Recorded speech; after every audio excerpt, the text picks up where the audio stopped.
Hey everyone, welcome to another exciting episode of the Super Scaling Show where we interview entrepreneurs and learn a secret on how they scaled up their businesses. Today we have a special guest, Howie Tan, who helps entrepreneurs systemize their marketing and growth so that they can have a lifestyle business that gives them freedom.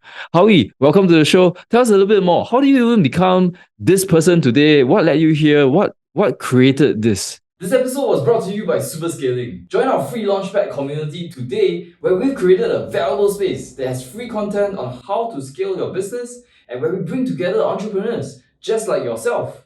You learn how to systemize and super scale your business so that your revenues can grow to at least $100,000 a month with a productive team from all over the world, raving fans as clients and happy founders who have true freedom. Visit superscaling.com/launchpad today. And now, back to the episode. Hey, Alvin. Hey, everybody. Glad to be here. This is a great platform. And at the same time, so the reason why I'm helping entrepreneurs gain freedom is because back in the day where I first started entrepreneurship, I realized that there's so much to do, so many like things going on. You're kind of like, because I used to be an employee, right? And I've helped businesses to scale from 7 to 8 figures since those days. And then when I became my own boss, my own employer, I realized that, hey, wow, I need to do finance, I need to do traffic, I need to do all the operations and whatsoever. It's just crazy. And everything, man. Right. And there was this point in time, a couple of years back, I fell into a burnout and also a bit of a depression. And then that was the low point in my life where I felt that, hey, I need to rethink how I look at business, because back in the day, I was really just working like 14, 15-hour work days and no rest, not even in the weekends.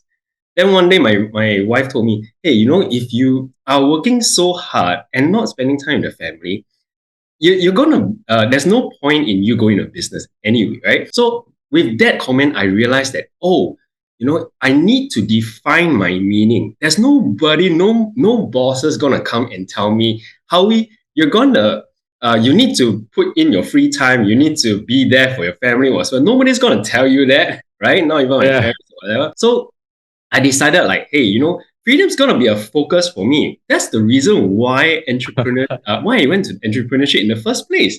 I love the support. Freedom.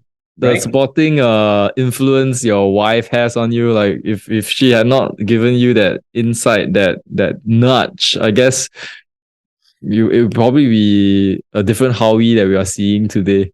I think that she has probably played a very big, a much bigger role in my entrepreneurship journey than I think, man. Then she probably realizes, that every once in a while, once that one word, 2 words, or one sentence, it makes a difference. Like they make you better people. That's what spouses make. the right spouses, man. That's what a good partnership is all about. Oh yeah, exactly. So that's how it is. Yeah. So how has life changed now that you have this newfound clarity, this new direction? How has that shaped the things that you do? Right, in terms of business, everybody wants to grow and scale their business, right? How is that different these days? Yeah, so to give a little bit of a background, I'm a dad of a 4-year-old. So I tend to spend time. I tend to want to spend time with him and also just watch kids grow up because they grow very fast. So with this shift in focus, I have come to a point where I'm much more focused on systems and also looking for areas that I can plug in a business that helps to kind of plug the gaps rather than just focusing purely on scaling for the sake of scaling. And it's no longer building a business just to build the next 0, like just from 7, you want to build to 8, build to 9, build to 10 figures. Then after that, you kind of lose your direction, right? But to me, I believe that business should support your life, not the other way around. Oh man, I love that. So much resonance. Yeah. Love it. Glad it resonates. Yeah, so I think it's like a game or some or anything like that, right? If we don't have that intention or that clarity, then we're just gonna find ourselves in this like treadmill, and then, or is it a treadmill or this like hamster wheel? I think, and then we Yeah, just keep going and keep going, but at the end of the day, we don't know why we are doing these things, or what really makes us happy, or what are the important things that we are going for.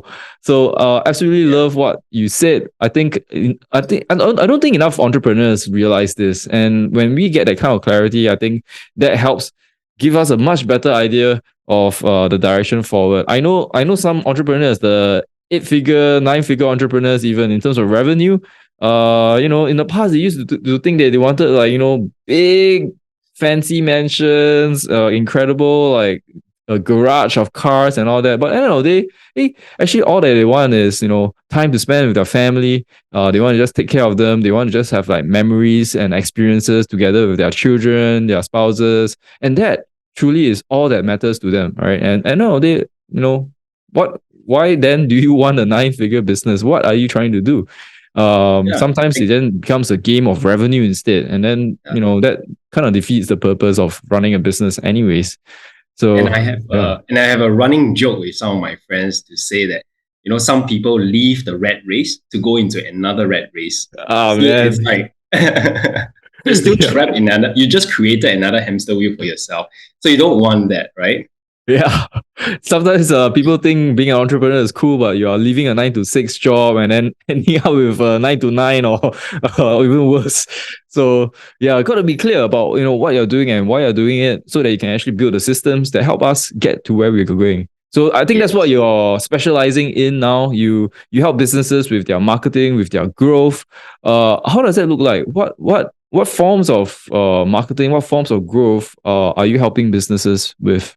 So I consult companies who are established currently.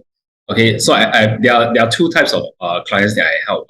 One type is the established business, which the owner has scaled the company to a certain size, and they feel like, oh my God, everything is all over the place, and they don't know what to focus on to put everything together. And I go in there and I try to look for uh, gaps in their businesses. So I look at their business as a ship, and I look for the leaks that that are on that ship, and I point it out to them, and I say, hey, you're building this ship, and you're piloting it, or you're cruising it over to a destination, but you have all these holes in your ship that is causing you to sink. You can use a bucket and throw out all the water, but if you don't plug those holes, you will continuously have a sinking ship. And I tell them, so I point things out, like, for example, email marketing is something that a lot of people overlook. And also, sometimes they may have other traffic sources, like, for example, influencers or affiliates, or even like some of the advertising that are not they are doing well but may not be optimized, right? And I go in there, take a look at it, and say, hey, you're not maximizing this properly. And if you do that, you don't have to necessarily add another traffic source, or add on more work for your team to do. All you have to do is just do this better, and then you're gonna increase the output of your business by leaps and bounds, right? And one of the areas that I have identified a lot of business have overlooked is actually email. And I call it the 30% revenue boost in your business that's hidden under your nose, right? And the reason why I say that is because a lot of people have built this amount of customer base in the form of emails, and they have failed to stay in touch with them. Sometimes we just send out one email a week, or some companies that went into, they may have even like 500,000 emails, but they don't even send out a single one like consistently, right? So when I so I just recalled this client, right? When I went in there, and I say, hey, how long have you been emailing your list? They say, oh yeah, we do, and I say, how consistently? And say, okay, as and when. So when it was as and when, you kind of know, like, okay, they are not really doing it in a systematic way. They are a very sizable company, like 8 figures, but they did not take care of this area pretty well. It's quite surprising to know, right? Because you kind of think that, hey, No, man. I after like consulting and coaching so many businesses, right? I realized, like what you said, sometimes the well, it's obvious to some people, but to a business owner that has like so many things on their plate, sometimes these things just slip by, right? And the ability to just like work on those areas suddenly just results in that increase that you talked about, right? 30% or sometimes even more. With 500,000 people on their email list, man, the increase in revenues is insane. So yeah. I completely can see that happening. I think that's something that a lot of businesses face, whether they are just like solopreneurs or even large 8, 9 figure businesses. These happen all the time. So yeah, for sure. But tell us a little bit more about that. You said 30% uplift.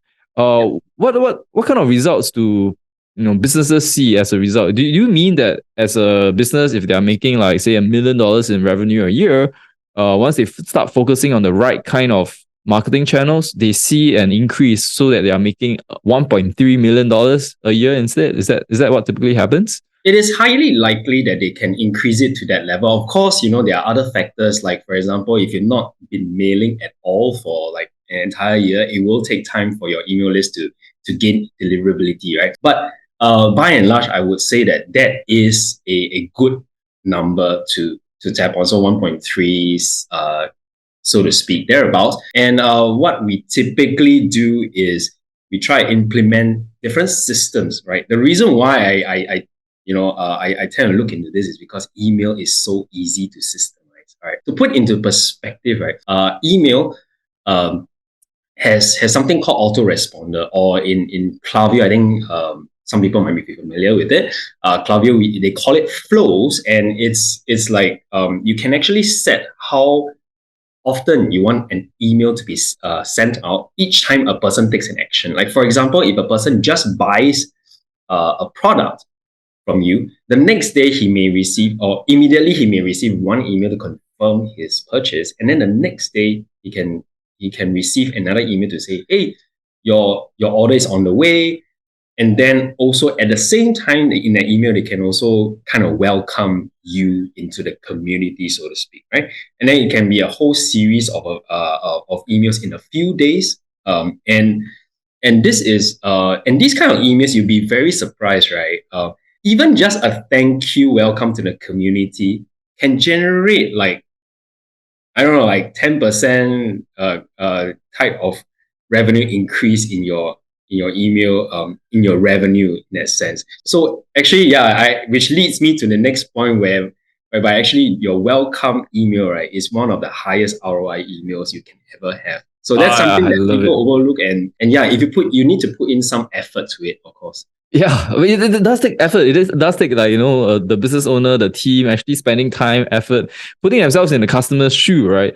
Imagine if you buy a product from a company, and then that's it, right? You don't hear anything from the company. I think that's a terrible experience. But Yeah. just by making sure that you imagine how it feels like being a customer, what kind of experience you get, whether it's a welcome note or something that introduces you to what the company is doing, or to follow up on your experience of using the product or service. I think that's great. And the thing is, when we are so focused on running the business, there's marketing, there's sales, there's fulfillment, sometimes we forget to do these things. Sometimes we don't have the energy, the effort, the attention to do these things. And like what you said, just by implementing these emails, man, bam, you start to see that revenue increase, you start to see that engagement increase. And 10%, I think is entirely realistic. That's 1 out of 10 people. So imagine 10 customers buying something. One of them will buy more or buy more often just because you have these emails in place. I think that's entirely realistic. So yeah, Yeah. I mean, resonates. just look at the statistics, right? Typically about 80% of people, or 90% even, of people will open up the welcome email, right? I mean, obviously, if you have just bought something from the company, how likely are you going to open up the email? I think it's very highly likely. Some people may miss out, so that's where the 10% difference lie. But that's pretty much a given that everybody's going to see that email. Yeah. And the beauty of this is that once you set it, you just forget about it. You put that one effort to think of the experience of your customer. set it there, write the copy, do the design, and then you can just forget about it for maybe like 6 months to a year. Then you can review each time you have your annual review, and that's pretty much about it. It's just going to continuously bring you additional money. Yeah. To your But business. as somebody that's external to the companies that you serve, it must be very difficult for you to put yourself into all the processes that are happening in a company and finding out where the gaps are. How long does it take for you to actually get yourself familiar with a new client, for example? For me, typically not too long unless it's a very complex business model. But if it's a DTC, like direct to consumer or e-commerce type of business, which is where I was from, right, in the past, uh, pretty much just one session is enough for me to understand the entire business. I mean, or I had this client who was like, "Hey, Howie, can you just come over to my office to take a look?" I'm like, "Sure." The minute I stepped in the office, I was like, "Okay, yeah, these guys are doing this guy is doing this kind of thing." It's like, yeah, it's pretty much like we might all think that every business is unique, right? But by and large, the kind of like departments and the segments that you have in your company can be quite similar over time. Of course, like people will overlap their jobs, but by and large, right, you will realize that it will overlap with other companies. So yeah, it doesn't really take long. And I'm sure you have a framework that helps you understand and helps the customer understand, the gaps that are present in like maybe the customer onboarding sequence or any other flows or sequences that they have in their businesses. Yeah, so I typically walk through. I typically ask them to do this with me. This activity with me is to write down the entire customer journey flow throughout their company, so that once we map it out together, right? It doesn't really take long. Maybe it takes about like 30 minutes or so during a session. A session usually lasts 1 hour or 2 hours, depending, because usually onboarding I do a little bit longer. But we'll just kind of like draw it out on a whiteboard and say, okay, from knowing your product, okay, this is where they know it. Let's say, for example, SEO, Google or Facebook, and then they will go into they'll go into your email list, and then you have your fulfillment whatsoever. That's from the customer journey. You will already kind of understand how the company functions. And then if you want to go a step further, you can also ask the client, or at least I do that sometimes. I ask the client to tell me what sort of departments they have.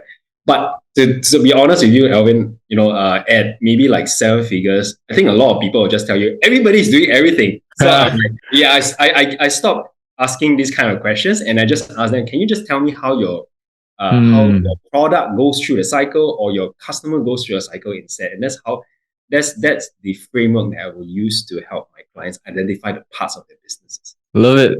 Tell us a little bit more about what happens after you work with clients, like past clients' results. What kind of boosts in either revenue or efficiency or productivity that these clients get, like just by focusing on the things that are leaks in their business right now.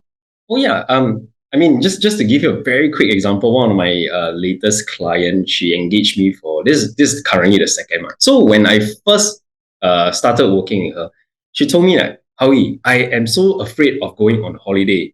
If I go on holiday, I can only go for like 3 days of holiday. Right? And after working with me for like just 2 sessions, she suddenly messaged me, Howie, I have changed my 2-week business trip to a 1 month long vacation with my family. I was like, congrats to you. You've gained back your free time, and you're not so worried about your company not being able to get their things together anymore. And they're pretty much going like clockwork right now. And with the right goals, with the right systems in place, everybody knows what they're supposed to do. Yes. And there's no need for you to just keep on checking. And she told me like, hey, all I did was I'll do a 30-minute huddle with them at the start of this week. And that's pretty much about it. Like, yeah, so I'm happy. She's also happy. Even though she told me I need to postpone the consulting call, I'm like, congrats to you. It's a good news for me. That's one of my key deliverables, also the key outcomes that I was looking at. You know, if you have true freedom, that's when you have the ability to take a vacation, right? And it's not just like 3 days that we're talking about. It's really like multiple weeks, maybe more than a month. I think that's the key outcome that we are looking for as businesses, right? Business owners, right? Whether or not our lifestyle can be supported by the business that we run. And I think that's essential, right? Like what we talked about at the start. How are we even get there? What are we doing in order to get to those goals that we have? Yes. So yeah, I completely resonate with that. And I love what you're doing to help people, increase their marketing, improve their growth. And I'm sure the audience will want to find out more as well. If they want to reach out to you and get more information about how you help businesses, improve their marketing and growth, how best can they reach out to you, Howie? Oh, 100%. They can reach out to me on either Instagram or on Twitter. I know a lot of Singaporeans don't really use Twitter, but then again, it is an overlooked social media. So both Instagram and Twitter, I'm the Howie Tan, TheHowiietan. You can look for me there, and then feel free to drop me a message. I'm happy to chat about business. Awesome. Hey, it's been great having you on the show. And if you're listening in, hopefully you like this episode. And if you want more, please remember to comment, drop us your thoughts, share this episode with somebody that might benefit from it as well. And I look forward to having you on the next episode of the Super Scaling Show. Take care, everybody. And thanks again, Howie, for being here. Thanks, Alvin.